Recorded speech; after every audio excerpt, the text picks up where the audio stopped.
I'm Dr. Nathalie Beauchamp, and this is What the Heck, the podcast that dives into what the heck is going on in the world of health and well-being, explores how to optimize your mindset and your lifestyle, and shares practical tools so that you can achieve your fullest potential. Join me and a special guest each week as we discuss everything from biohacking to diet personalization to cutting-edge detox methods to setting and staying accountable to your goals. Ready to find out what the heck you can do to stay healthy, sharp, and at the top of your game? Let's get started. Hello, everyone, and welcome to the What the Heck podcast. I am your host, Dr. Nathalie Beauchamp. So today I'm flying solo because I thought it would be interesting to do a myth busting kind of episode here on our podcast. I know that I get asked questions all the time, Nathalie, what about this? What about that? And I thought going over the science about those myths would be interesting. So I have part 1 and part 2 here because that I realize that there are a lot of myths out there, and we want to make sure that we have the right information. So let's look at the slides here, and I'm going to go over what the research is saying, and then we're going to decide if this health myth is busted or not. So 7 health myths, busted or not. So the first one that we are going to go over, myth number 1, is sea salt is more nutritious than regular table salt. And we're going to get into a little bit more of the detail of the sea salt. So all types of salt are actually sea salt. Is just what's been done to them that makes them different after. And I think what people have to realize is that there's a lot of things that are added to our table salt. So just looking at some statistic here or numbers, Himalayan salt isn't stripped of its mineral. It's not bleached or treated with chemical, and so are other types of sea salt. But table salt is 19.5% sodium chloride and 2.5% chemicals such as flow agent, moisture absorbent, and iodine. So the table salt that we're eating is just basically has been removed of the nice minerals that we can get with other types. So as I mentioned, all sea salts or all salt are coming from the sea. And the ones that we hear often are the Himalayan sea salt and also the Celtic sea salt. But before we go into the difference between those two, because they have several and different health benefits, let's look at the benefits of sea salt. It's pretty amazing what it can do for our health. So one of the first benefits listed here with research, as I mentioned, is the trace minerals that are there. So what are we talking about here? A bunch, actually up to 60 trace mineral that are present. So that's one of its huge benefit. It can also prevent dehydration and balance fluid, because basically water follows salt, which means if you increase your sodium intake, too much water retention occurs. And at the same time, the reverse is also true, because a loss in sodium will result in loss of water, which can lead to dehydration. Sea salts are also loaded with electrolytes, which are great. So sodium, magnesium is a big one as well. And we all know that a lot of us are deficient in magnesium, calcium, and potassium. So I'll talk about that a bit later with sports drinks and stuff like that. But sea salt can be really good for replenishing electrolytes as well. And then promote brain and muscle and nervous system function. We know the role of sodium for certain things, but I think it's forgotten. What we often forget is its importance in the transmission of electrical signal between the cells in for our body communication. So basically, without the proper transmission of electrical signals in the body, so many things can go wrong. Also, sea salt can support digestive health. Not getting enough salt, and that's something that people may not realize, but can negatively impact your digestive health. And we do need that salt in our diet, because if we don't have it, it's going to reduce our HCl, or hydrochloric acid, in our stomach. And without that good hydrochloric acid, or keeping our pH at a proper level, some certain things won't get absorbed properly. It also promotes nutrient absorption in relation with that as well, from calcium, zinc, iron, folate, and B12. Again, a lot of these things are absorbed in the stomach. So there are some great benefits with sea salt. And the difference between Himalayan and Celtic sea salts, some practitioners or some research online is really favoring Himalayan salt. Some are favoring Celtic sea salt. I think at the end of the day, it depends on how it's been processed and what has been done to it. But if we have to bust this myth here, I would say that sea salt is indeed way more nutritious than regular table salt. And on top of that, table salt has chemical added to it that can be toxic. There's also heavy metal that can be added as well. So yes, it is better for us to use sea salt. And I think we've become brainwashed of, cut the salt. But guess what? We do need salt to, in balance, obviously, to not disturb the cellular balance. But it's pretty amazing, the mineral and the content in sea salt, and how valuable it is to our health. So the next myth here: kombucha is not making you healthier. So I have to confess, I'm such a big fan of kombucha now. It's insane. So it's become my drink of choice if I'm going to have something. So what I pulled here are 8 evidence-based health benefits of kombucha tea. And if people don't know what kombucha is, it's fermented tea that has been consumed for thousands of years, and it has the same health benefit as tea. It's also really rich in beneficial probiotic, contain antioxidants. We're going to discuss all of those benefits. So kombucha is a potential source of probiotic because the tea is fermented, and that makes it a great source of probiotic. For people that have gut issue, I often suggest that in conjunction with probiotic. It's just a great way to balance and enhance your microflora.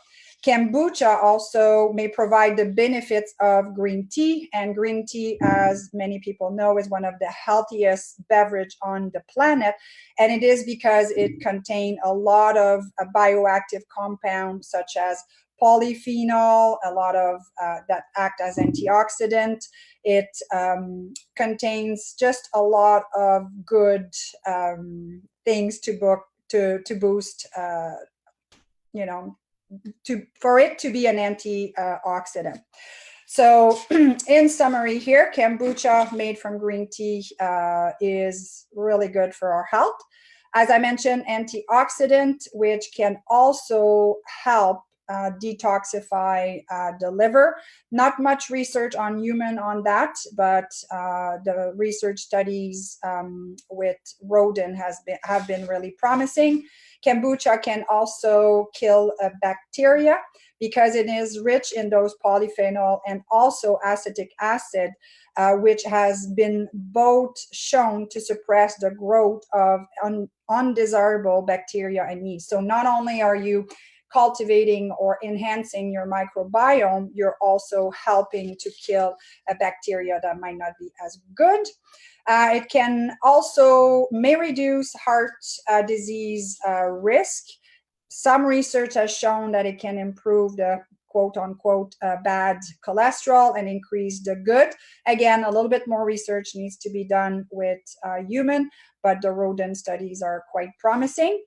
It also has been shown to improve several markers of diabetes in rodent, including blood level. And it also has been said to help protect cancer, just again from the polyphenol and the antioxidant effect. So properly made kombucha can be very beneficial because there are some improper way to prepare kombucha that can have health effects. So we want to make sure that it's done right, that we look at the expiry date and so forth. But the myth number 2 here, that kombucha is not making you healthier, I would say is busted, because it can really help your microbiome and the other things that we talked about. Next myth here, which is something that we see all the time. I even myself been called on, propaganding misinformation when we posted a nice picture of water and lemon and said that it helped detoxify and so forth. So the benefit of lemon water in overall basically are, well, I mean, not basically, but they can aid in digestion and detoxification. They can help because of the vitamin C that is an antioxidant. Vitamin C can help the production of collagen, promoting weight loss. Of course, we don't want to make claims that because you drink this that you're going to lose weight. But the fact is that if you keep hydrated and you swap water instead of other fruit juices or energy drink, by default, this is going to lead to weight loss for a lot of people. It can boost energy, and again, the vitamin C plays a component here as well. Enhance immunity also because of the vitamin C. It also can prevent kidney stones, and because again, they're loaded with citric acid, which can increase urine volume to help fight kidney stone.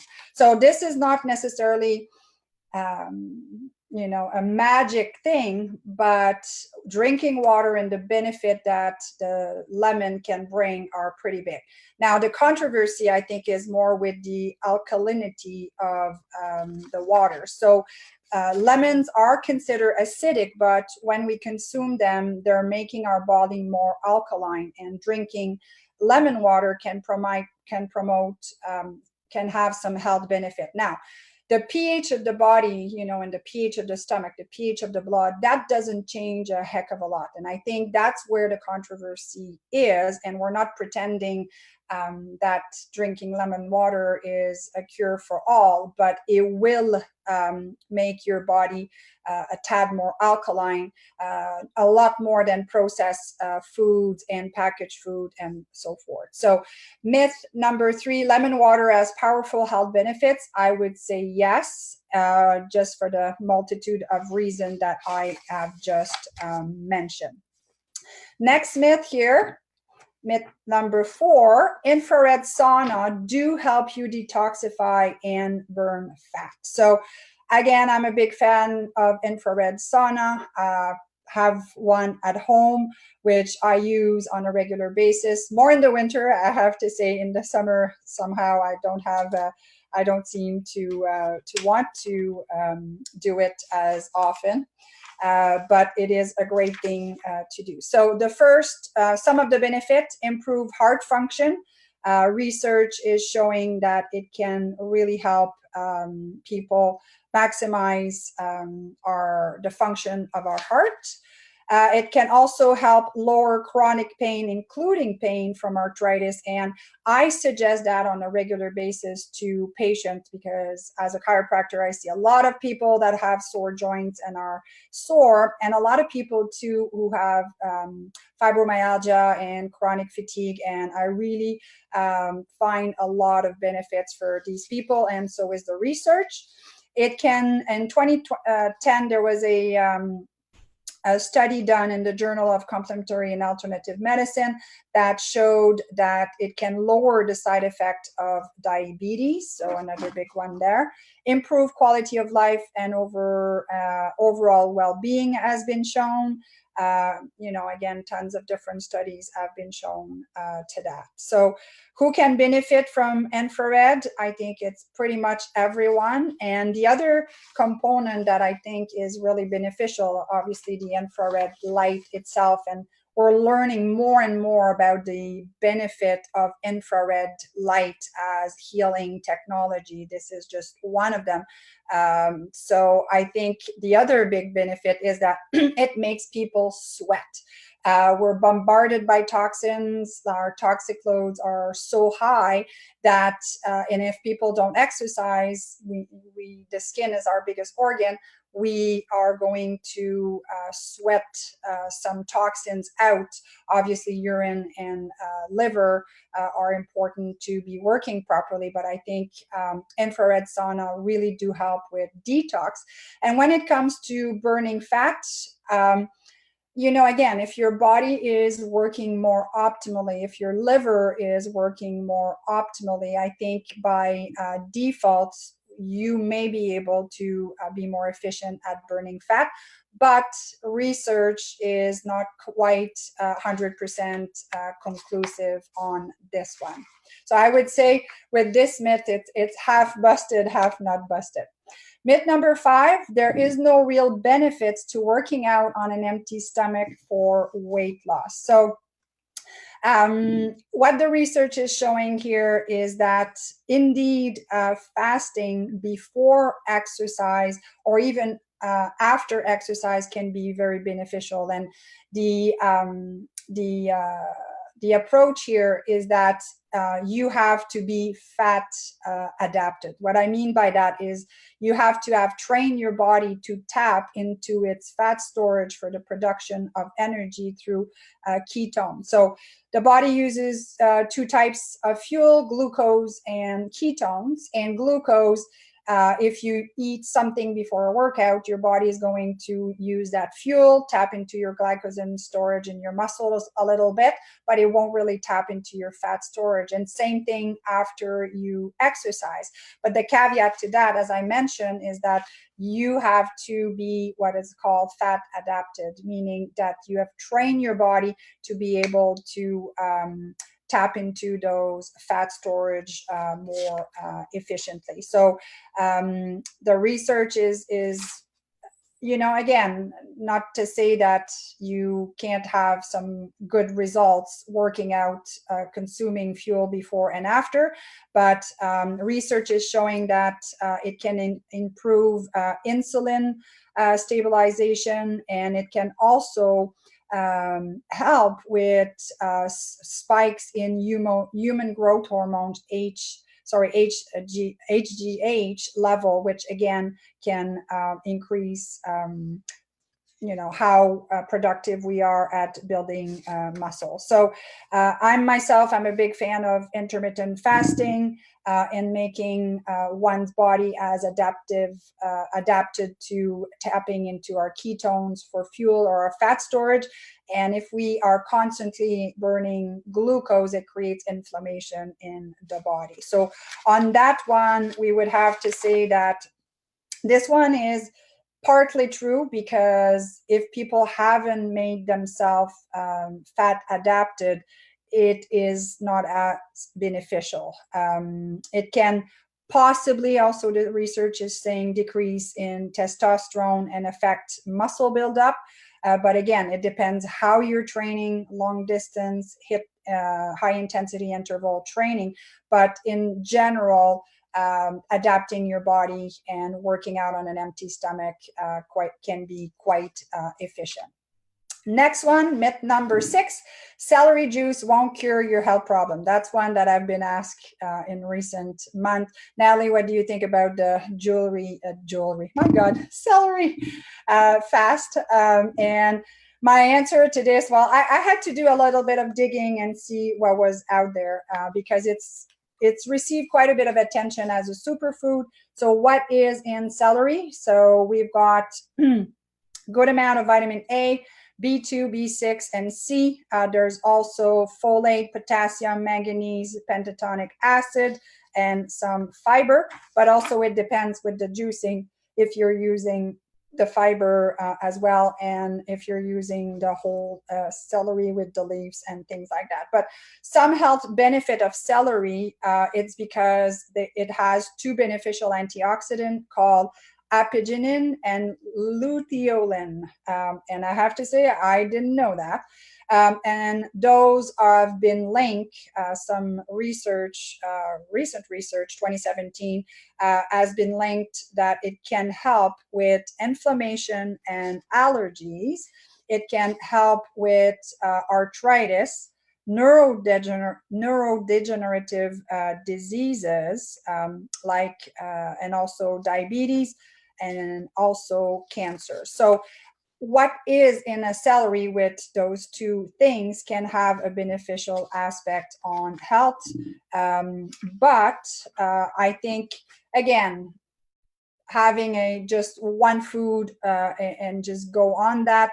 I mean, again, I'm a big fan of intermittent fasting. So if you want to do a juice fast to give your digestive system and your liver a break, sure. But to say that this is the miraculous thing, not sure that's something that we can say. There are some safety and side effects in terms of toxicity, because celery has a chemical called psoralen, which can react with sunlight, and eating this celery with that's high in psoralen may increase skin sensitivity on some people, and some people are also sensitive to the whole celery itself. So not very common to have allergies to that, but something to take in consideration. So myth number 6, celery juice won't cure your health problem. I would have to agree with you with that it won't cure all health problems, but it has some benefits. Is it something that you can include, a couple times a week to get some good nutrition and antioxidant and all the vitamins and minerals we talked about, and even fiber if you're, doing that in your Vitamix and you're using all the fiber, for sure.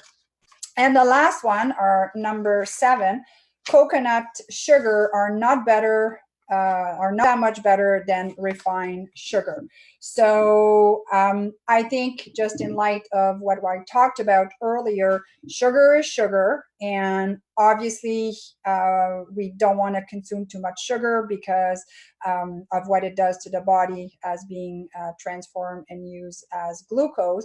But if you have to pick between table sugar and coconut sugar, I've pulled out here the health benefit of coconut sugar. So it has been shown to help diabetes. It can fit really well in a paleo diet because it's been sort of paleo approved. It contains vitamins and mineral as well as phytonutrient.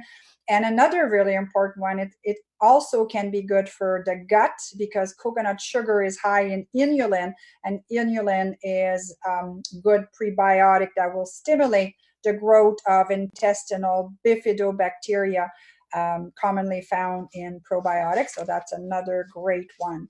But that being said, to get the health benefits of coconut sugar, I think you might have to use more than what you would like to use as your sugar intake.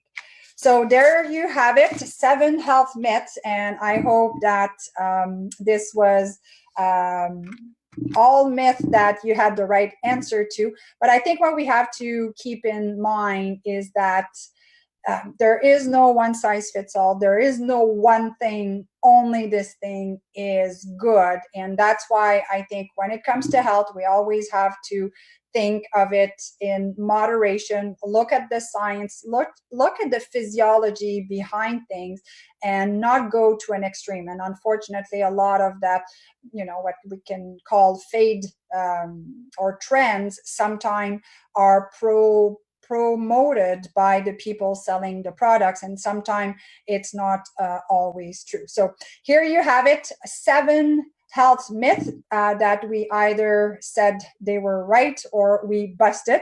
Hopefully this podcast brought you some enlightenment on certain things that you might be doing in your life and you've just been doing because you were told that they were good, or that I brought to your attention other things that you can do with your health to truly hack your health habits.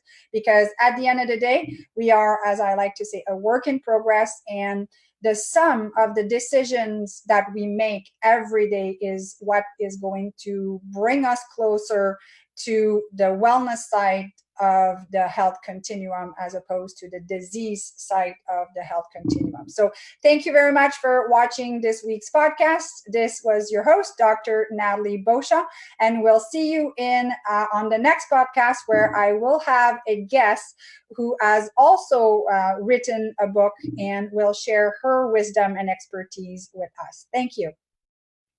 Are you struggling to lose weight, stay energized, or adopt healthier habits? With so much information out there, it's hard to know what's best for you and your body. Not only that, but forget staying motivated when you don't have a clear path to take. That's why Dr. Nathalie created the Hack Your Health Habits Mastery Program. The program is an online, self-paced, transformational program that can help you truly maximize your mind and body's potential. The best part, it's done right in the comfort of your own home and on your own schedule. The Mastery Program teaches you everything that you need to know to take control of your health once and for all. The modules are organized in a manner that is sure to keep you accountable and motivated throughout the program so that you achieve success. Are you ready to finally hack your health habits? Go to www.hyhhmastery.com to learn more. I'm Dr. Nathalie Beauchamp, and this is What the Heck, the podcast that dives into what the heck is going on in the world of health and well-being, explores how to optimize your mindset and your lifestyle, and shares practical tools so that you can achieve your fullest potential. Join me and a special guest each week as we discuss everything from biohacking to diet personalization to cutting-edge detox methods to setting and staying accountable to your goals. Ready to find out what the heck you can do to stay healthy, sharp, and at the top of your game? Let's get started. This has been a Wellness on the Go production.